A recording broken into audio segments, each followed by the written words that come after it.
नमस्कार दोस्तों, मैं आप सभी का स्वागत करता हूं डिफेंस मास्टर पर और एक नया आपके लिए सेशन लेकर आया हूं।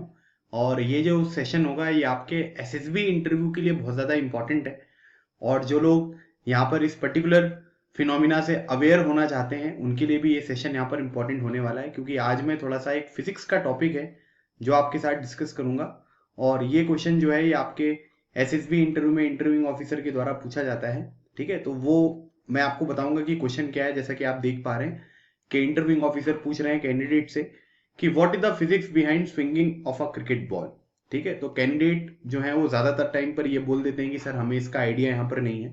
कई सारे कैंडिडेट जो हैं वो इसका आंसर भी बता देते हैं, कई सारे कैंडिडेट हैं जो नहीं भी बता पाते हैं। तो इस सेशन के बाद बिल्कुल क्लियर अंडरस्टैंडिंग यहाँ पर हो जाएगी कि जो क्रिकेट में इन स्विंग होता है, आउट स्विंग होता है या रिवर्स स्विंग होता है वो क्या होता है और किस तरीके से होता है। इसके पीछे कौन सी थ्योरम है, कौन सा प्रिंसिपल है जो आपको देखने को मिल रहा है, उसके बारे में भी हम यहाँ पर डिस्कस करेंगे। और ये जो पर्टिकुलर थ्योरम है जिसको हम यहाँ पर बर्नौलीज थ्योरम के नाम से जानते हैं, यही प्रिंसिपल जो होता है वो जो आपके अलग अलग तरीके के फाइटर प्लेन होते हैं, ठीक है, जिस तरीके से वो फ्लाई करते हैं उनके बीच में भी यही वाला पर्टिकुलर थ्योरम बर्नौलीज थ्योरम आपको यहाँ पर काम करता हुआ दिखाई देगा। कुछ लोगों को यहाँ पर डाउट रहता है कि जो फ्लूइड मैकेनिक्स में हम बर्नौलीज थ्योरम यहाँ पर बताते हैं वो अलग है क्या। यस, वो अलग है। और यहाँ पर जिस थ्योरम की बात करेंगे हम, इसमें बेसिकली एयर प्रेशर का यहाँ पर पूरा का पूरा कनेक्शन होता है। एयर प्रेशर कहीं पर ज्यादा होता है, कहीं पर कम होता है, और इसी की वजह से ये पूरी की पूरी मूवमेंट जो है वो आपको देखने को मिलती है। ठीक है, तो ये होता कैसे है, अब इसके बारे में इस पर्टिकुलर सेशन में हम जानेंगे। अगर आपने डिफेंस मास्टर ऐप डाउनलोड नहीं किया है तो डिफेंस मास्टर ऐप डाउनलोड कर सकते हैं। वहां पर एसएसबी इंटरव्यू का एक ऑनलाइन कोर्स है जो चल रहा है, जिसमें बहुत सारी क्लासेस ऑलरेडी यहाँ पर कंप्लीट हो चुकी हैं, है ना। और कुछ क्लासेस यहाँ पर बची हुई हैं, करीब 14-15 क्लासेस भी बची हुई हैं, है ना। अभी हम साइकोलॉजी के बारे में डिस्कशन कर रहे हैं। रिकॉर्डेड सेशन सारे आपको यहाँ पर अवेलेबल हो जाएंगे, तो आप उसके थ्रू भी अपनी प्रिपरेशन को बहुत अच्छी तरीके से यहाँ पर कंप्लीट कर सकते हो। ठीक है, अब सबसे इंपॉर्टेंट चीज हमको ये समझना है कि जो हम बोलते हैं कि बॉल स्विंग हो रही है, ठीक है, तो बॉल स्विंग होने का बेसिक मतलब यहाँ पर क्या हुआ। मान लीजिए कि कोई बॉलर है, ठीक है, यहाँ पर एक बैट्समैन आपको देखने को मिल रहा है और इस तरफ एक बॉलर आपको देखने को मिल रहा है। ठीक है, बॉलर ने यहाँ से बॉल को रिलीज किया और बॉल यहाँ पर पहुंच गई। अगर मान लीजिए कि बॉल सीधी डायरेक्शन में यहाँ पर आगे बढ़ जाए, ठीक है, इस तरीके से इस डायरेक्शन में गई, तो इसका मतलब ये है कि बॉल जिस जगह पर उसने टप्पा खाया था उसी डायरेक्शन में वो सीधे ट्रेवल करती हुई चली गई। ठीक है, अगर मान लीजिए कि वो बॉल इस डायरेक्शन में चली जाए, है ना, और उसके बाद बॉल इस डायरेक्शन में यहां पर चली जाए, तो ये जो पोजीशन नंबर 1 और पोजीशन नंबर 2 आपको देखने को मिल रही है, इसका मतलब ये हुआ कि जो भी बॉल यहां पर रिलीज हुई थी वो यहां पर क्या हो गई, वो आपको स्विंग होती हुई दिखाई दी। ठीक है, अब बॉल के बारे में जब हम यहाँ पर डिस्कस कर रहे हैं, बॉल के स्विंग होने के बारे में डिस्कशन कर रहे हैं, तो थोड़ा सा बॉल के इनग्रेडिएंट्स के बारे में भी हम यहाँ पर जान लें कि बॉल बनती कैसे है। ठीक है, तो आप ये देख सकते हैं कि ये बॉल को कट किया गया है, इसके अंदर आप ये कॉर्क रबर वगैरह देख सकते हो। ठीक है, ये सब चीजें यहाँ पर होती हैं और उसके बाहर इसको एक कवर से यहाँ पर ढका जाता है, जिसको फिर यहाँ पर सिल के आपको ये बाहर की तरफ ये थ्रेड देखने को मिलता है। और ये वाली जो पर्टिकुलर चीज होती है, ठीक है, जिसको हम यहाँ पर क्या कहते हैं, जिसको हम यहाँ पर सीम कहते हैं। तो इस पूरे सेशन में कई बार मैं सीम शब्द का यहाँ पर प्रयोग करूंगा, तो इसका बेसिक मीनिंग क्या होता है ये मैंने आपको समझा दिया। तो बॉल के अंदर जो होता है कॉर्क रबर होता है और उसको यहाँ पर क्या करते हैं, उसको हम कवर करके यहाँ पर थ्रेड से सिल देते हैं, जिससे एक सीम भी आपको देखने को मिलेगी और बाहर एक थ्रेड आपको यहाँ पर देखने को मिलता है। बॉल में जो यहाँ पर स्विंग होती है इसके पीछे कई सारे फैक्टर होते हैं। जैसे मान लीजिए कि हम ये देखते हैं कि न्यू बॉल है या फिर ओल्ड बॉल है, इसके ऊपर डिपेंड करेगा। ठीक है, गेंदबाज जो भी है उसकी बॉलिंग की स्पीड यहाँ पर कितनी है, इस चीज के ऊपर भी डिपेंड करेगा। और बॉल की कंडीशन यहाँ पर किस तरीके से है ना, किस तरीके से वहां पर इन्वायरमेंट वाली जो कंडीशन है वो देखने को मिल रही है, इन सब चीजों के ऊपर यहाँ पर डिपेंड करता है। ठीक है, जैसे पिच की कंडीशन वगैरह भी होती है, इन सब चीजों के ऊपर भी बहुत सारी चीजें जो है वो निर्भर यहाँ पर करती है। अब जब बॉलर यहां पर होते हैं तो वो नई बॉल से भी बॉल को स्विंग करवा सकते हैं और पुरानी बॉल से भी बॉल को स्विंग करवा सकते हैं। सबसे पहले जो नई बॉल होती है उससे किस तरीके से यहां पर स्विंग होता है इसके बारे में हम समझते हैं, जिसको हम किस नाम से जानते हैं, जिसको हम बोलते हैं कन्वेंशनल स्विंग। 3 तरीके की स्विंग के बारे में मैं आपको पढ़ाऊंगा। एक तो कन्वेंशनल स्विंग हो गया, और दूसरा जो है वो यहां पर आपको रिवर्स स्विंग देखने को मिलेगा, और तीसरी जो होती है उसको हम कॉन्ट्रास्ट स्विंग यहां पर कहते हैं। अब कन्वेंशनल स्विंग जो है इसके 3 स्टेजेस हैं। ये पहले नंबर की जो इमेज है आपको मैं यहाँ पर दिखा रहा हूं, मान लीजिए कि कोई बॉलर जो है ये सीम है ना, ये आप सभी को मैंने अभी इससे पहले वाली फोटो में दिखाया था कि ये क्या होता है, ये आपको सीम यहाँ पर देखने को मिलेगा। अगर मान लीजिए कि कोई बॉलर है वो यहाँ पर क्या करता है कि अपने दो हाथ, ठीक है, जैसे मान लीजिए फॉर एग्जांपल उसने अपनी एक फिंगर यहाँ पर लगाई है इस तरीके से और एक फिंगर यहाँ पर इस तरीके से लगाई है और बॉल को भी क्या कर रहा है कि वो सीम की डायरेक्शन में ही यहाँ पर डिलीवर कर रहा है, ठीक है। अगर आपने सीम को इसी तरीके से पकड़ा हुआ है, ठीक है, जैसे ये दो फिंगर मैंने आपको दिखाई है, ठीक है, नंबर 1 एंड नंबर 2, इस तरीके से बॉल को आपने पकड़ा है और उसके बाद सेम डायरेक्शन में, जिस डायरेक्शन में आपने सीम को पकड़ा है उसी डायरेक्शन में अगर आप बॉल को रिलीज कर रहे हो तो यहां पर स्विंग नहीं होगी, ठीक है। यहां पर क्या होगा, यहां पर स्विंग नहीं होगी। अब कई सारे लोगों के दिमाग में ये सोच आ रहा होगा कि नहीं सर स्विंग हो सकती है, ठीक है, तो उसको अभी हम आगे वाली जो यहाँ पर टाइप होगी हमारा, जिसको हम कॉन्ट्रास्ट स्विंग यहाँ पर कहते हैं, उस टाइम पर मैं आपके साथ डिस्कस करूंगा। बाकी जो न्यू बॉल है अगर आप उसको सीम की डायरेक्शन में पकड़कर सीम की डायरेक्शन में ही रिलीज करोगे सेम डायरेक्शन में, तो यहां पर आपको स्विंग देखने को नहीं मिलेगी। तो अगर नई बॉल जो है उससे हमको यहां पर स्विंग करवाना है, ठीक है, तो इसका यहां पर क्या पर्पस होगा, किस तरीके से करेंगे। अब जैसे मान लीजिए कि आपने यहां पर क्या किया कि सीम को जो है वो इस डायरेक्शन में इस तरीके से यहां पर पकड़ा है, ठीक है। अब बॉल को आपने इस तरीके से पकड़ा है भाई, है ना, बॉल जो है वो इस तरीके से आपने पकड़ा है, ये हो गई आपकी फिंगर नंबर 1 और ये हो गया फिंगर नंबर 2। लेकिन जो सीम है वो यहां पर क्या है कि वो इस डायरेक्शन में आपको देखने को मिल रही है, ठीक है। तो यहां पर क्या होगा कि बॉल आगे यहां पर जैसे टप्पा खाई उसने बॉल को, जिस डायरेक्शन में आपकी सीम होगी, ठीक है, सीम की डायरेक्शन में स्विंग हो जाएगा, ठीक है, सीम की डायरेक्शन में जो है वो स्विंग होती हुई आपको दिखाई देगी, ठीक है। अगर वो राइट साइड में आपने जो है वो उसका सीम रखा है तो राइट साइड में हो जाएगी, है ना, और अगर आपने लेफ्ट साइड में यहां पर रखा है तो बॉल इस डायरेक्शन में यहां पर आपको आगे बढ़ती हुई दिखाई देगी, ठीक है। तो ये क्या हो जाएगा, ये लेफ्ट साइड में आपको स्विंग होता हुआ यहां पर दिखाई देगा, ठीक है। दिस इज इंपॉर्टेंट थिंग, नई बॉल के साथ किस तरीके से स्विंग होता है तो उसका जो पर्पस होता है वो यहां पर ये है, ठीक है। तो यहां पर हमने क्या किया, हमने तीन चीजें समझी कि अगर कोई भी बॉलर है, ठीक है, वो सीम के डायरेक्शन में बॉल को रिलीज करेगा तो यहां पर कोई स्विंग नहीं होगी, ठीक है। लेकिन अगर मान लीजिए कि वो राइट साइड में स्विंग करना चाहता है तो वो क्या करेगा, सीम को राइट साइड की तरफ थोड़ा सा एंगल में वो पकड़ लेगा, ठीक है। मतलब थोड़ा डिफिकल्ट काम होता है जब हम बॉल को किसी एंगल पर पकड़ते हैं, लेकिन नई बॉल के साथ अगर आपको स्विंग करना है तो जिस भी डायरेक्शन में आपको स्विंग करना है उस डायरेक्शन में आप क्या करोगे, सीम की पोजीशन को शिफ्ट कर दोगे। राइट साइड में करोगे तो बॉल जो है वो राइट साइड में आपको बढ़ती हुई दिखाई देगी, स्विंग होती हुई दिखाई देगी। लेफ्ट साइड में अगर इसके यहां पर जो सीम है वो देखने को मिलेगा तो ये लेफ्ट साइड में स्विंग होती हुई दिखाई देगी, ठीक है। तो ये कन्वेंशनल स्विंग यहां पर कहलाती है, जो नई बॉल के साथ हम स्विंग करते हैं वो कन्वेंशनल स्विंग होता है। अब इसका रीजन यहां पर क्या होता है, अब हम इसको यहां पर थोड़ा सा समझते हैं, ठीक है।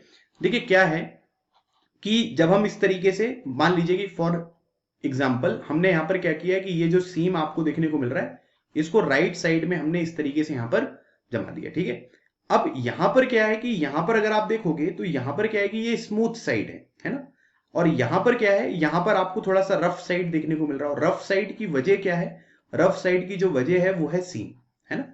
मतलब जिस तरीके से सीम आपको यहां पर देखने को मिल रहा है, अगर आप देखो यहां से ये पूरी एयर आ रही है, ठीक है, बॉल इस डायरेक्शन में आपको जा रही है, इस डायरेक्शन में बॉल जाती हुई दिखाई दे रही है, यहां से एयर आ रही है, तो यहां पर क्या होगा कि यहां पर तो स्मूथ साइड है ना, और स्मूथ साइड होने की वजह से यहां पर क्या होगा कि जो आपकी एयर है वो आसानी से यहां पर पास हो जाएगी, है ना। लेकिन ऊपर जिस तरफ यहां पर थोड़ा सा सीम आपको देखने को मिल रहा है वहां पर क्या होगा कि जो एयर होगी ना वो अच्छी तरीके से यहां पर फ्लो होती हुई नहीं दिखाई देगी। मतलब आप यहां पर ये कह सकते हैं कि दो तरीके की, जैसे हमने फ्लो पढ़े हैं भाई हम ना, एक होता है लेमिनार फ्लो हो गया और एक हो गया टर्बुलेंट फ्लो, है ना। तो उसी तरीके से आप यहां पर ये कह सकते हैं कि लेमिनार एंड जो टर्बुलेंट फ्लो है, जैसे यहां पर क्या हो गया, ये हो गया आपका लेमिनार एयर फ्लो, ठीक है, ये हो गया आपका लेमिनार एयर फ्लो, क्योंकि इसमें क्या हो रहा है कि आसानी से स्मूथ तरीके से यहां पर जो है ये आपको फ्लो होता हुआ दिखाई दे रहा है। ऊपर की तरफ जो यहां पर फ्लो होगा ये क्या कहलाएगा, ये कहलाएगा आपका टर्बुलेंट एयर फ्लो, ठीक है। तो ये हो गया टर्बुलेंट एयर फ्लो, और नीचे जो है ये आपको लेमिनार फ्लो देखने को मिल रहा है। लेमिनार एयर फ्लो जहां पर होता है वहां पर क्या होता है, हाई प्रेशर आपको देखने को मिलेगा, ठीक है। तो ये हो गया आपका हाई प्रेशर, और ऊपर यहां पर क्या देखने को मिलेगा, यहां पर आपको लो प्रेशर देखने को मिलेगा, ठीक है। तो जो मूवमेंट यहां पर होगी वो कहां पर होगी, हम सभी को पता है कि हाई प्रेशर से लो प्रेशर की तरफ मूवमेंट यहां पर होगी।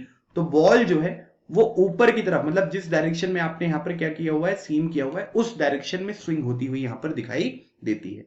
सेम यही चीज जो है जब हम यहाँ पर एरोप्लेन को फ्लाई करते हैं ना, तब वहां पर भी यही चीज होता है ना, कि एरोप्लेन क्या हो रहा है, एरोप्लेन जो है वो इस तरीके से आगे बढ़ रहा है, ठीक है। अब यहां पर क्या है कि यहां पर जो है एयर बहुत आसानी से यहां पर हो रही है, ठीक है, एरोफॉइल उसका शेप यहां पर होता है। और ऊपर क्या होता है कि ऊपर थोड़ा प्रेशर कम हो जाता है, ठीक है, कम धीरे धीरे तरीके से एयर पास होती है। तो यहां पर हाई प्रेशर होता है और यहां पर लो प्रेशर होता है, जिसकी वजह से आपको ये लिफ्ट ऊपर की तरफ यहां पर होती हुई दिखाई देती है। इसी तरीके से क्या होगा कि जब यहां पर हाई प्रेशर क्रिएट हो रहा है, ऊपर लो प्रेशर हो रहा है, तो बॉल जिस डायरेक्शन में आपने ये सीम करी हुई है उसी डायरेक्शन में डिफ्लेक्ट होती हुई आपको दिखाई देगी, तो उस डायरेक्शन में ये स्विंग होगा। अब अगर मान लीजिए कि आपने इस डायरेक्शन में किया है ना, तो यहां पर क्या होगा, यहां पर आपको हाई प्रेशर देखने को मिलेगा और यहां पर लो प्रेशर, तो बॉल जो है वो लेफ्ट साइड में यहां पर स्विंग हो जाएगी। इस डायरेक्शन में अगर हम देखेंगे तो ऊपर यहां पर की तरफ जो है ये हाई प्रेशर होगा और ऊपर जो है लो प्रेशर होगा, तो वो राइट साइड में यहां पर स्विंग हो जाएगी। तो सिंपल यहां पर एक ये फंडा है जिसको हम यहां पर कन्वेंशनल स्विंग के नाम से यहां पर जानते हैं, ठीक है। फिर क्या हुआ, फिर अब हमने जब जैसे जैसे हम यहां पर आगे बढ़ते गए, हमको एक चीज यहां पर ये समझ में आई कि स्विंग तो हो रही है, ठीक है, लेकिन बहुत टाइम के बाद, मतलब 80s में 90s में आप ये देखोगे तो कई सारे लोगों ने यहां पर क्या करना स्टार्ट कर दिया, उन्होंने रिवर्स स्विंग भी करना बॉल को यहां पर स्टार्ट कर दिया, ठीक है। तो सब लोग एकदम चौंक गए कि भाई साहब ये क्या हो रहा है। मतलब रिवर्स स्विंग का बेसिक मतलब यहां पर ये है कि अगर हम इस चीज को देखेंगे तो इसको जाना कहां चाहिए था भाई, इसको अगर ये बम्प होगी यहां से बॉल, तो ये यहां पर किस डायरेक्शन में जाएगी, ये इस डायरेक्शन में जाना चाहिए, है ना। मतलब आप ये कह सकते हो कि एक्चुअल पाथ जो है वो आपको ये देखने को मिलना चाहिए, इस डायरेक्शन में जाना चाहिए, जो अभी हम कन्वेंशनल वाली मेथड यहां पर पढ़ रहे हैं। लेकिन बॉल किधर जाने लग गई, बॉल इधर जाने लग गई, है ना। तो इसी वजह से यहां पर क्या हुआ कि सब लोग यहां पर जो है हैरान हो गए कि भाई ये इस डायरेक्शन में कैसे जाने लग गई। तो इस चीज को जो है ये रिवर्स स्विंग हम यहां पर कहने लग गए। By the way, for your information, मैं आपको बता देना चाहता हूं कि ये जो मैंने यहां पर लिखा हुआ है ये क्या हो रहा है, ये मैंने ग्रीन कलर में इसलिए आपके सामने प्रेजेंट किया है क्योंकि ये रिवर्स स्विंग जो है ये पाकिस्तान के जो बॉलर्स थे, ठीक है, उन्होंने सबसे ज्यादा इस चीज का यहां पर प्रयोग किया, ठीक है, इसलिए मैंने इसको ग्रीन में यहां पर आपके सामने प्रेजेंट किया है, ठीक है। तो ये भी आप थोड़ा सा ध्यान रखना। तो अब ये रिवर्स स्विंग यहां पर क्या है, इसके बारे में हम थोड़ा सा जानते हैं। देखिए रिवर्स स्विंग में कुछ नहीं है, सिंपल सी बात है कि बॉल यहां पर क्या हो चुकी है, बॉल हो गई है पुरानी, ठीक है, बॉल जो है वो क्या हो गई है, बॉल जो है ये आपको पुरानी होती हुई दिखाई दी है, ठीक है। रिवर्स स्विंग जो है वो नई बॉल से मुश्किल है, ठीक है, वो पुरानी बॉल से यहां पर होती है। तो बॉल जब यहां पर पुरानी होती है तो आप ये समझ सकते हैं कि दोनों तरफ से ये क्या हो गया है कि आपको जैसे, है ना, शाइनी सरफेस यहां पर नहीं है, ठीक है। तो अब यहां पर क्या किया कि ये आपने सीम जो है वो इस तरीके से यहां पर एडजस्ट करी है, तो बॉल जो है वो राइट साइड में जाना चाहिए। यहां पर क्या होगा, यहां पर जो है, यहां पर भी क्योंकि बॉल जो है वो पुरानी हो गई है, दोनों तरफ से उसमें जो शाइनी सरफेस है वो यहां पर समाप्त हो चुकी है लगभग। तो आप यहां पर ये कह सकते हैं कि यहां पर भी जो है वो एयर जो है वो टर्बुलेंट होगी और यहां पर भी टर्बुलेंट होगी, है ना। लेकिन इसमें होता क्या है कि इसमें यहां पर जो है ना ये कम टर्बुलेंट होता है, ये, है ना, क्या होता है ये आपको कम टर्बुलेंट जो है ये यहां पर आपको देखने को मिलेगा, ठीक है।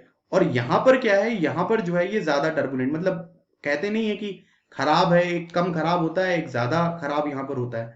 तो इसी वजह से यहां पर क्या होगा, यहां पर उल्टा फिनोमिना होगा।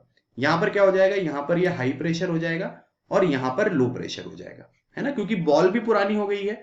और यहां पर क्या है कि ये स्मूथ साइड आपको देखने को मिल रहा है और ये आपको रफ साइड देखने को मिल रहा है। तो इसमें यहां पर क्या होता है कि उल्टा हो जाता है, मतलब बॉल पुरानी भी हो गई है और इसकी वजह से यहां पर क्या हो रहा है कि सीम से अगर आप देखोगे तो एयर जो पास हो रही है वो कम टर्बुलेंट है। टर्बुलेंट तो वो होगी, लेमिनार तो होगी नहीं, लेकिन नीचे वाला जो है ये क्या हो जाएगा, ये आपको ज्यादा टर्बुलेंट देखने को मिलेगा और ये कम टर्बुलेंट देखने को मिलेगा। जहां पर टर्बुलेंस कम होती है वहां पर क्या होता है कि प्रेशर जो होता है वो आपको ज्यादा देखने को मिलता है। तो ये हाई प्रेशर हो गया और ये लो प्रेशर, तो ये उल्टी डायरेक्शन में यहां पर क्या होता है कि ये स्विंग होती हुई दिखाई देगी। मतलब इस तरीके से अगर हम जानेंगे तो यहां पर क्या होगा कि ये लेफ्ट साइड राइट साइड में ना जाकर ये किधर चली जाएगी, ये आपको राइट साइड में जाती हुई दिखाई देती है। तो इसी वजह से ये रिवर्स स्विंग वाला जो फिनोमिना है ये आपको यहां पर थोड़ा सा समझ में आना चाहिए, है ना। इंटरव्यूइंग ऑफिसर ने मुझसे भी ये क्वेश्चन पूछा था, ठीक है, तो उसका आंसर मैंने दे दिया था क्योंकि मैंने इसको प्रिपेयर किया हुआ था। लेकिन ये चीज जो है ये बहुत इंपॉर्टेंट है, इसके बारे में आपको थोड़ा सा जानकारी होना जरूरी है। फिर एक होता है कॉन्ट्रास्ट स्विंग, और अब इसमें क्या होता है कि अगर हम उसको एंगल में शिफ्ट करेंगे तो स्विंग नहीं होगा। और मैंने आपको अभी एक चीज बताया कि भाई अगर आप इस तरीके से बॉल को पकड़ते हो तो यहां पर ये सीधे चली जाएगी, है ना, कोई स्विंग नहीं होगा। लेकिन यहां पर इसको स्विंग किया जा सकता है।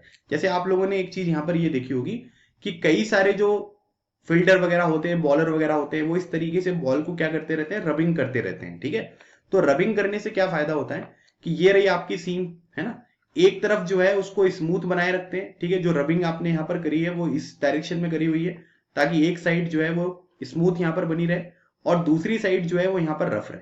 तो ये यहाँ पर स्मूथ साइड है, तो ये क्या हो जाएगा, ये आपका हाई प्रेशर हो जाएगा, है ना, और यहाँ पर क्या हो जाएगा, ये लो प्रेशर हो जाएगा। क्यों? क्योंकि यहाँ पर जो है ये आपको टर्बुलेंट जो है वो यहाँ पर आपको देखने को मिल रहा है। ठीक है, ये यहाँ पर टर्बुलेंट जो है ये आपको यहाँ पर देखने को मिल रहा है।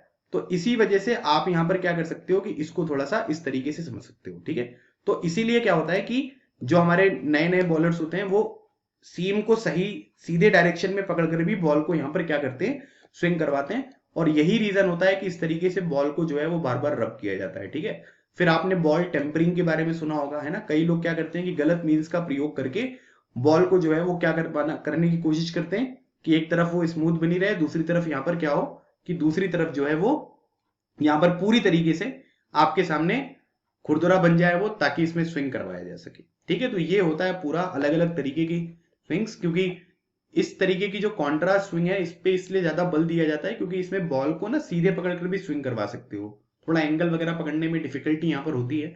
तो कॉन्ट्रास्ट स्विंग की सहायता से एक तरफ बॉल को साइनी रखकर दूसरी तरफ खुरदुरा हो जाए वो, तो उसको हम यहाँ पर क्या कर सकते हैं कि स्विंग करवाने में वो मदद कर सकती है। ठीक है, तो गाइज ये था एक छोटा सा सेशन जिसमें मैंने आपको ये बताया कि बॉल्स वगैरह यहाँ पर किस तरीके से स्विंग करवाई जा सकती हैं, और इसी तरीके का प्रिंसिपल जो है वो आपको एयरक्राफ्ट में भी यहाँ पर फॉलो होता हुआ दिखाई देगा। तो अगर आपने सेशन को यहाँ तक देखा है तो आप लोग मुझे जरूर अपना फीडबैक देकर जाइएगा कि आपको सेशन यहाँ पर कैसा लगा।